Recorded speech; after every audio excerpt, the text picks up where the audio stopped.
If you had to pick just one person you admire the most in this world, who would it be? For me, it's this guy right here, Ricky Martin. The way he rocked those impossibly tight leather pants, that lethal Latin lover gaze, the chest hair peeking through a deeply unbuttoned shirt, and of course, those uncontrollable hip thrusts.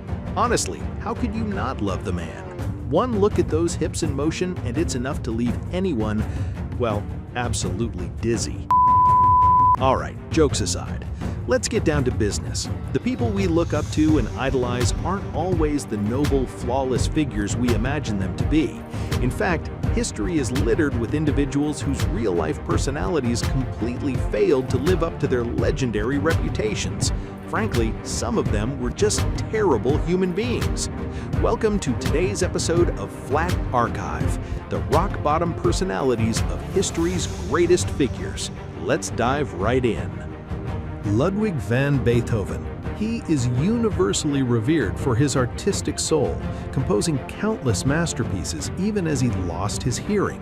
However, with those exact same hands that wrote and played such beautiful melodies, Beethoven reportedly slapped his servants around on a whim. In reality, the staff in his household lived in constant terror of his sudden backhands.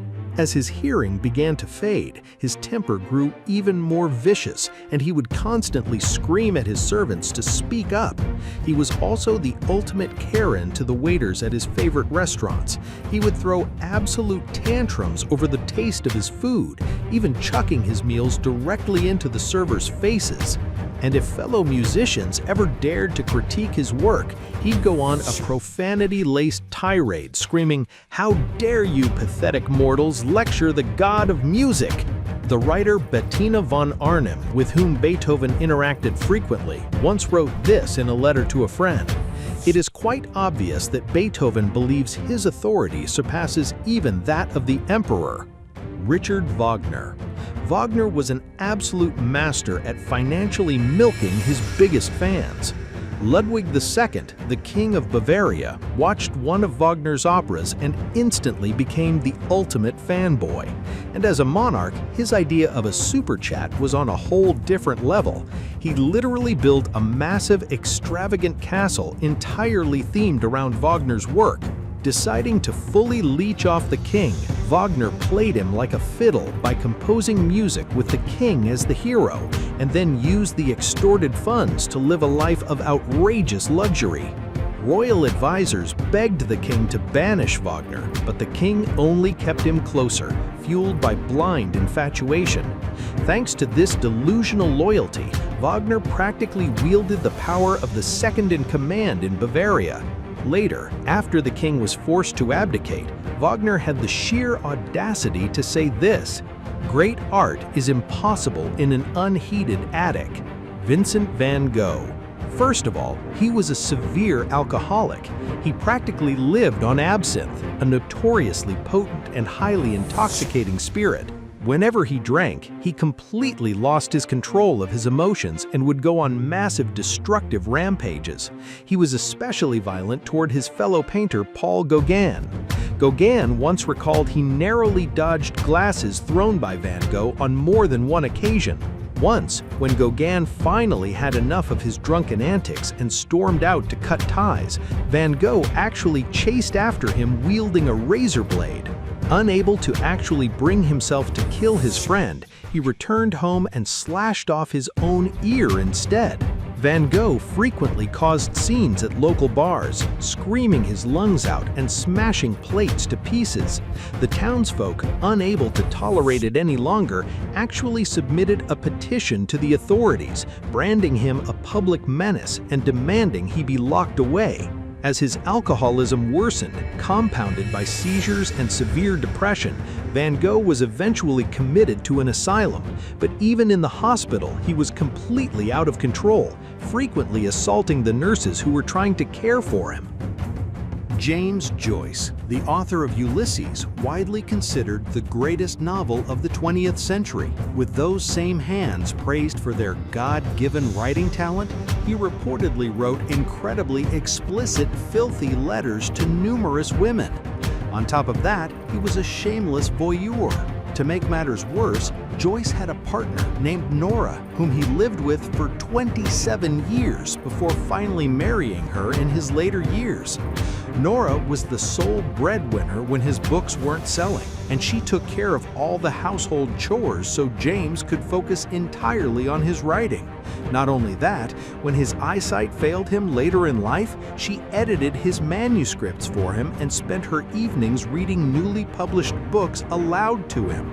And how did this awful husband repay such a devoted partner? He demanded that she sleep with other men. His excuse?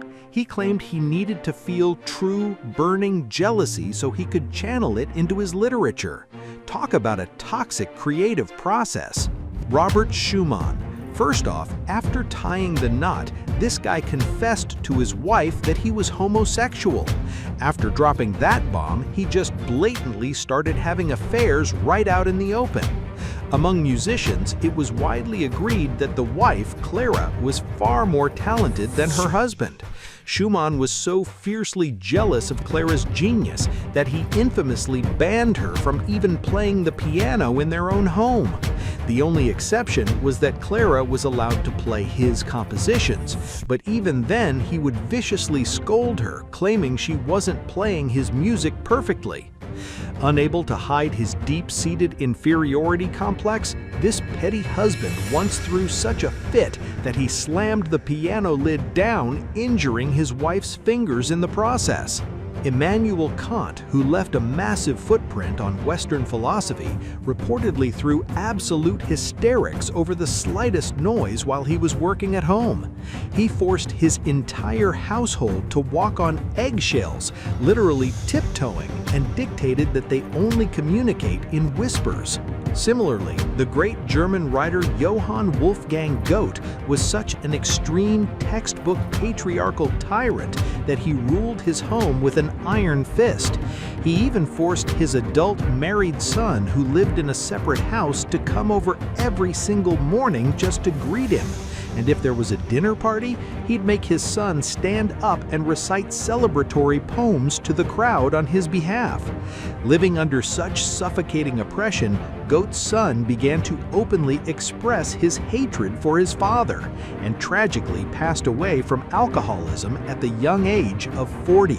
The 32nd President of the United States, Franklin Roosevelt. In 1941, after Japan launched a surprise attack on Pearl Harbor in Hawaii, he used it as the catalyst to bring the U.S. into World War II. However, according to the testimony of his closest aide, Harry Hopkins, the president's face noticeably lit up when he received the report of the surprise attack. In fact, many historians note that FDR had been itching to enter the war for a long time, but was agonizing over the lack of a proper justification due to America's official stance of neutrality. Admiral Robert Theobald, commander of the Pacific Fleet during the Pearl Harbor attack, argued that FDR fully anticipated the Japanese strike, but deliberately chose not to retreat the U.S. Navy from Hawaii. And if you look at the communications between the Department of Defense and the Hawaiian fleet right before the attack, there are definitely some highly suspicious details. This implies that FDR fully foresaw the massive casualties the attack would cause, yet intentionally sacrificed thousands of lives just to create an excuse to join the war. According to his inner circle, shortly after the Pearl Harbor attack claimed over 3,350 lives, FDR hopped on a call with British Prime Minister Winston Churchill. During that call, he was reportedly overjoyed, saying, "Things couldn't have played out better. Now that we're entering the war, we will soon be the victors." And the list of two-faced legends goes on. Herman Melville, the author of the masterpiece Moby Dick, was reportedly a violently abusive husband who beat his wife over nothing. And then there's Karl Marx. In letters exchanged with his ideological comrade Friedrich Engels, he habitually belittled the very working class he constantly urged to unite, calling them peasants, ignorant asses, and blockheads. So, what do you guys think? Feeling a little disillusioned? The brilliant writers, politicians, and artists we read about in biographies were absolutely not all great moral human beings in real life. The truth is, achieving the kind of massive fame that goes down in history often requires trampling over others and dragging them down. I guess that means incredibly nice and humble guys like me don't stand a chance of getting even one line in a history book. But hey, even if we never make it into the history books and end up being a little less great, let's at least strive to be decent human beings. But you guys are already angels. Why else would you watch a video full of silly jokes all the way to the end and even hit that subscribe button? I love you guys, seriously. This has been Flat Archive. Thanks for watching.